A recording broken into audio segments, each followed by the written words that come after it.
This is a 2003 Volkswagen EuroVan, and it's the perfect van life vehicle from before van life was even a thing. It has a bed, a table, curtains, all from the factory. It's the Volkswagen bus of the modern era, and it's developed a cult following among car enthusiasts. And today, I'm going to review it. Before I get started, big news, this EuroVan is currently for sale, being auctioned live on Cars and Bids, my enthusiast car auction website. The EuroVan is developing a strong following among enthusiasts, and this is the best one. A Westphalia model with the pop-top camper tent from the final model year with under 30,000 miles. If you're looking for a great EuroVan, head over to Cars and Bids after you finish watching this video. Use the link in the description and you can bid on this EuroVan live and buy it only on Cars and Bids. So let's talk EuroVan. These were sold as the Volkswagen Transporter in Europe, and they were fairly common haulers. You could get them as a passenger van like this, or as a panel van for cargo, or even in a pickup truck version. Here in the States, this was pitched as something of a luxury minivan, and you could get a regular passenger van like a minivan, or a camper version like this. That was going back to Volkswagen's history with camper vans, starting with the bus in the 60s and the 70s, and also the Vanagon in the 1980s. The EuroVan left the market after the 2003 model year. Like I said, this van comes from the final year, and we haven't had a real Volkswagen van here in North America ever since. Now, since these have left the market, they've developed a real following. Van life has become a thing, and this is kind of a quirky, more interesting alternative to the vans that most people use. And today, I'm going to review this EuroVan and find out what it's all about. First, I'll take you on a thorough tour of this van and show you all of its many quirks and features. Then I'll get it out on the road and drive it, and then I'll give it a DOUGSCORE.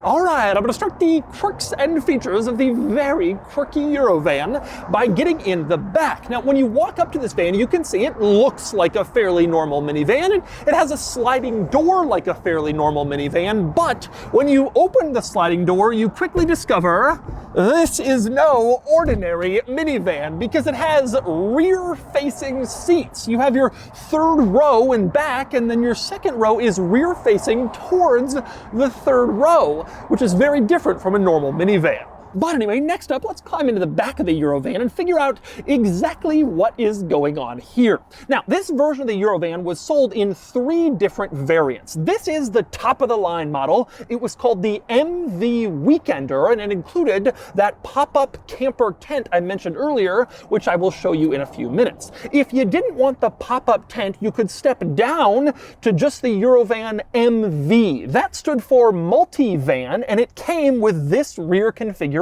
The third row bench facing forward and the second row captain's chairs facing back, which is quite interesting. If you've ever complained about third row seat access in a vehicle, well, it's a lot easier when the second row is facing the third row. Makes it really simple to climb into any of these back seats. Now, if you didn't want the MV, the multivan, there was also a base model EuroVan that just had traditional minivan seating, all 3 rows facing forward. But that was the boring one. The MV and the Weekender were really cool. And indeed, there are many, many cool and clever quirks inside this van, more than I ever expected or knew about, starting with the table. This panel on the side of the van lifts up and locks into place and becomes a table that you can use to eat or even play games, and you could even theoretically use it while you're driving along. Legally, everyone's buckled in, and this table can be reached by all the rear passengers. You could play cards or a board game while you're just cruising along thanks to this table. When you want it gone, you just press this little pin at the bottom, and then it folds right back out of place underneath so it's not getting in the way. But there's a table back here, and there's even a little light directly above the table. So you're driving on a long family road trip, it's getting dark, and you still want to play cards? Just turn on this light and you have full illumination of whatever is on your table. Pretty cool. But just as clever as this table is this little box underneath the seat I'm sitting in. You can see there's like a plastic box with a handle, and you're wondering, what exactly is that?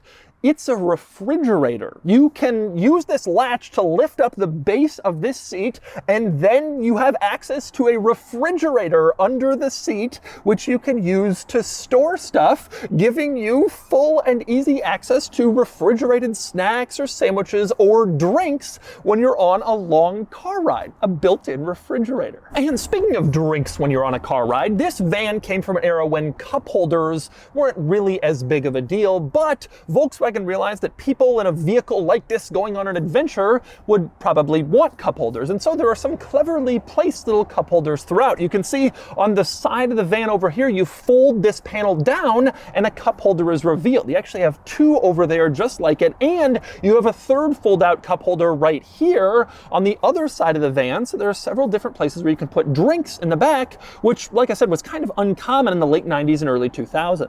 Also, another nice amenity back here is rear seat climate control. Again, not every van had this in this era, but this one does. You can see the controls are here. You can adjust both the temperature and the fan speed. Volkswagen knew these would be used to transport people on trips. They would want climate control, and so they have it. There's also a lot of storage in the back of this van, and some of the storage spots are quite clever. For instance, you can see little storage cubbies on the side of the van here where you can stick stuff while you're driving along. You also have little storage cubbies on the side of this seat, the second row seat, for even more storage, and another storage cubby behind the other second row seat, this little tray where you can put stuff, kind of hidden little storage areas all throughout this interior. You can also remove these plastic panels under the third row. They pop off, and then they give access to a large space under the third row where you can stick even more stuff if you want to in order to store it while you're on a road trip. Pretty cool. Also, another nice amenity back here, another feature that wasn't that common when this van was around, rear power outlets. You can see one is located here on the side of the third row seat, and a second one is located in the same spot on the other side. So you have two rear power outlets back here. Back in the days before iPads and iPods and all sorts of devices, you didn't see rear power too often, but this van has it for various road trip powered accessories. And people who buy these now will surely be grateful that they can power their devices with those power outlets. And next up, another cool feature the EuroVan has back here is opening windows. Opening rear windows. It may not seem like a big deal now, but if you lived through minivans in the 80s, 90s, early 2000s, you know they didn't have opening rear windows. You could open them to vent just like an inch or two, but that was it. Well, the EuroVan has opening windows on both sides. You can see the window slides open and provides a pretty good opening for airflow to get through here. And same deal on the sliding door. Open the window right up and you see a large opening for air to pass through. And these windows even have screens on them. So when they're open, bugs won't get in case you want to open the window while you're parked or just sitting somewhere camping.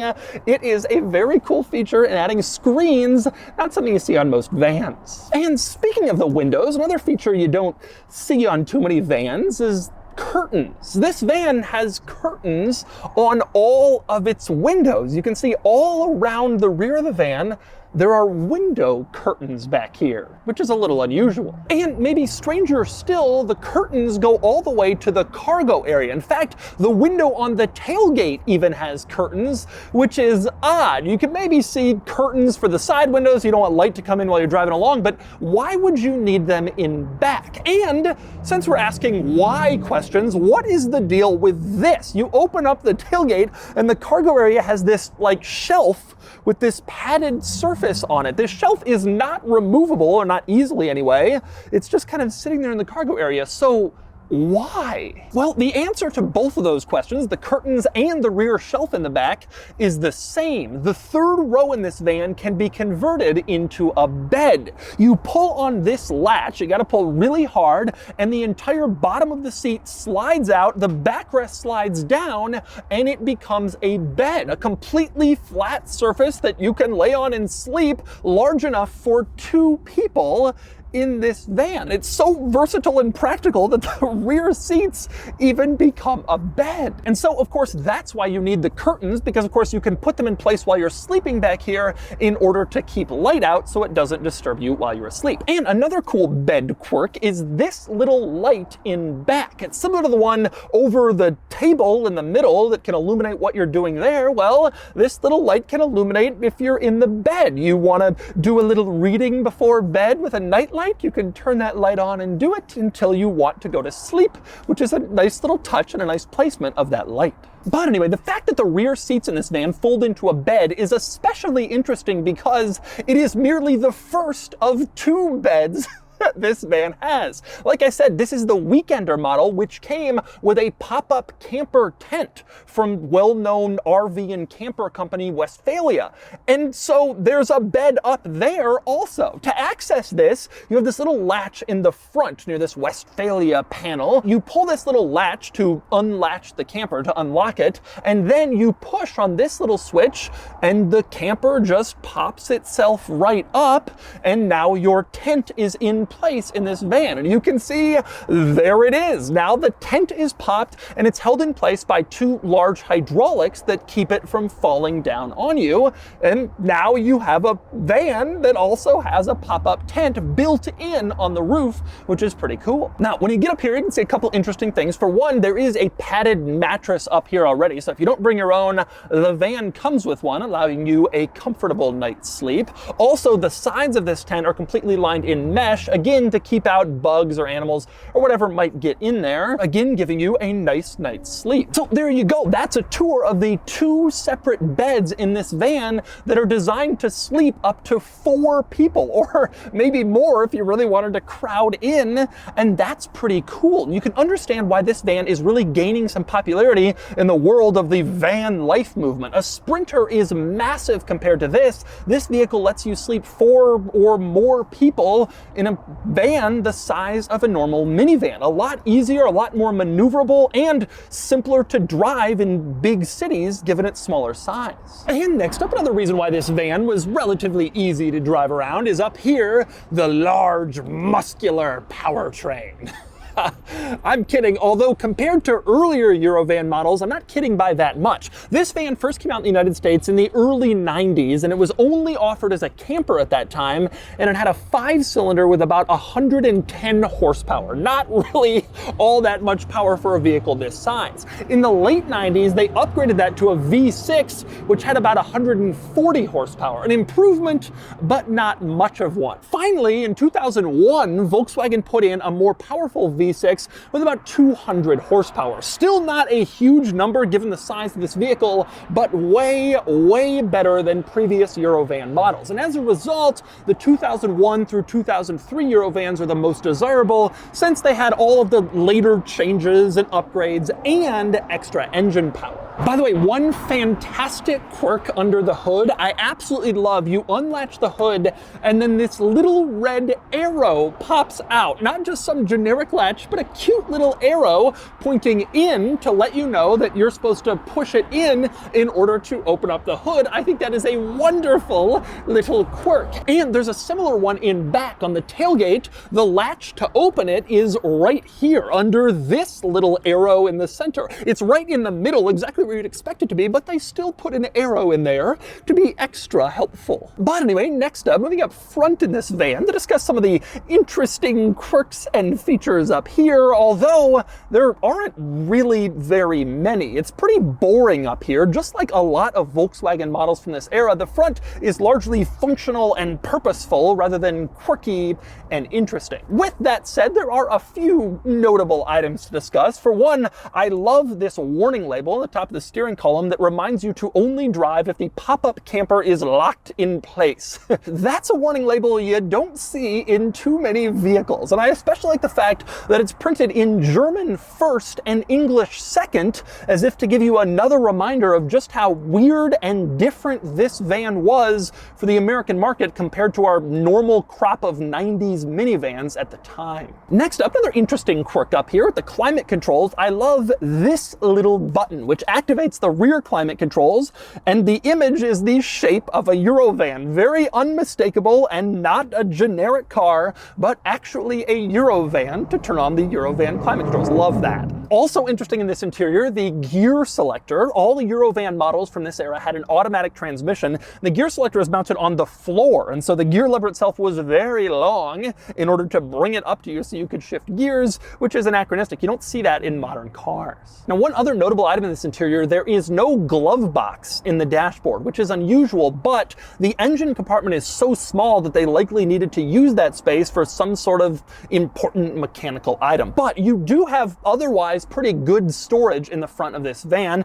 For instance, in the center, you can see this rather large storage panel where you can stick stuff, and right below that, you have two individual cup holders with cutouts for mug handles, so you can take your mugs with you or just regular cups. You also have this massive door panel storage area on the passenger side, and on the driver's side, also door panel storage, but this one with a little lock on it, just like you would find on a glove box. Since this van doesn't offer a locking glove box, this is where you can put stuff you want to lock up like you would in a glove box, the driver's door panel. An interesting solution. And by the way, speaking of storage, one other item I do want to mention with the EuroVan, it is absolutely huge in back. The rear seats can fold into a bed like I showed you, but they can also be completely removed, and there's tons of space for stuff because of this van's kind of boxy, blocky, square design.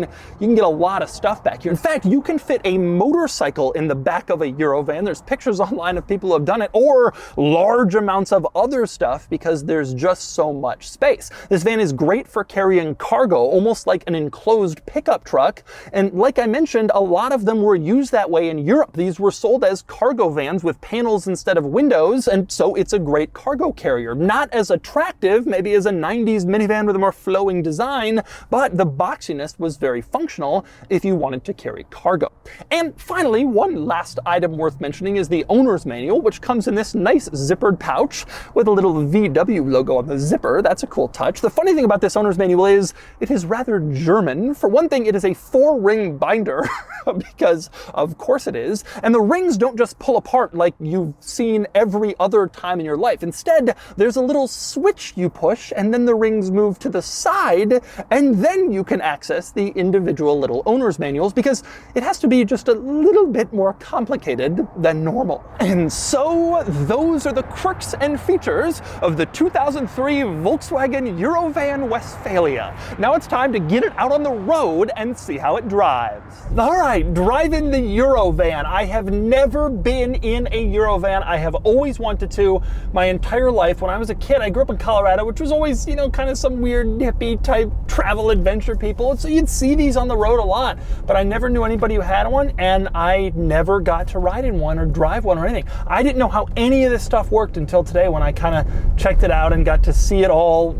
live in action. So first thing you notice with this van, you are sitting very far forward. It feels unusual to anybody who's driven most minivans, because minivans have sort of more of a car-like thing where the engine and the hood is out in front of them. This, you're almost at the front of the van. Now, you are not at the front of the van. That honor went to the bus and the Vanagon, which had horrible crash protection as a result. This, you're just pretty far forward, although I still wouldn't be entirely convinced you're going to do great in a crash. You do have, you know, a more modern design, a little bit more of a crumple zone, and of course airbags up here, which made this the safest way to get a Volkswagen camper van. Now, I gotta say, I feel bad for Volkswagen and their van-related decisions. It's quite interesting if you think about it. For years, they manufactured these bus camper van things, and they were pretty popular, especially in the 60s and 70s, a little bit in the 80s, but then it kind of died off. And they came back with the EuroVan, and they didn't bother with a regular minivan. They were selling in huge numbers in the 90s. Volkswagen said, no, we're gonna go camper.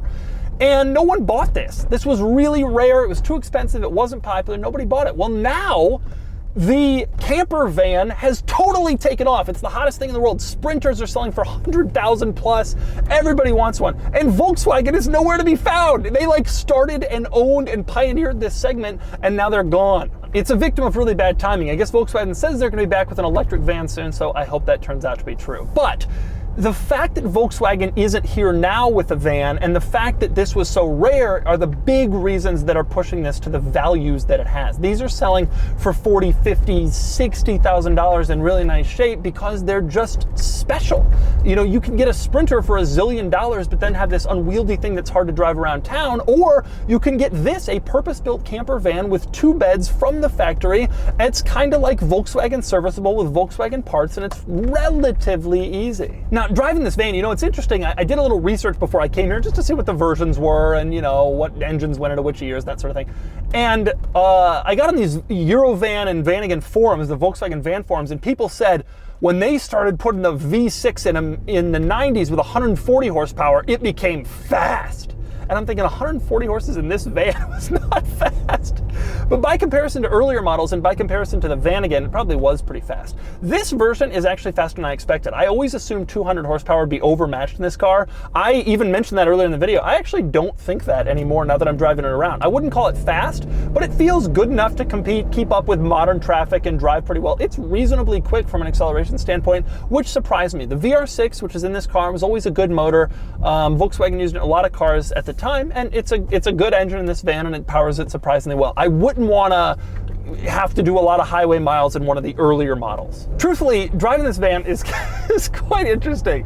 From a driving perspective, it's pretty easy, and I think that's one of this van's biggest benefits, and I think that's one of the reasons these are selling for so much money. People look at the Sprinter, the Ram ProMaster crowd, and they're just so big and unwieldy. Here, you have a vehicle that fits into the footprint of a modern minivan, but still has all of those cool camper van amenities. And when you drive this, I'm telling you, it feels like you're driving just a regular minivan around. You are further forward, like I mentioned, so the driving position is a little different, but in terms of sizing and zippiness and acceleration and just, you know, cruising, it feels like nothing larger than a minivan, maybe something even smaller. With that said, this van is not particularly exciting to drive. I mean, you wouldn't really expect it to be. No van really is, but it's not like fun or thrilling. The real enjoyment of this van comes from everything I showed you before, the beds and all the cool stuff it can do in the back. Truthfully, this van is really interesting. $40,000, $50,000, $60,000 is a lot of money, but you do understand why. In a world where cars are becoming so desirable and people are paying $200,000 for fully kitted out camper vans, this doesn't really seem so insane. I think the real disappointing part is that Volkswagen isn't making, or no one really is making something like this now, like a totally reasonably sized factory-built camper van, considering how popular vanning is at the moment. But if you can throw back a little bit and go back to the early 2000s, Volkswagen had the van for you. And it still holds up and it's still cool, especially in today's van life world. And so that's the Volkswagen EuroVan. I love vans, I love van culture, and I totally get why people love this van. All the cool van life accessories, except from the factory and in kind of a special, rare, low production vehicle. These have become really desirable and surprisingly expensive, and it's very difficult to find a nice one, but you can find this one on Cars and Bids. Anyway, now it's time to give the EuroVan a DOUGSCORE. And the DOUGSCORE is here, 50 out of 100, which places it pretty high against the other vans I've reviewed, but the EuroVan is very different from many of the other vans. For instance, the EuroVan scores really high in features, but it has no screen or tech. Instead, it has 2 beds and a table. It also scores high in practicality, but mainly because, well, it's also a large tent for multiple people. This is an unconventional van, but there are enough unconventional people that this van has become really desirable, and it's easy to understand why.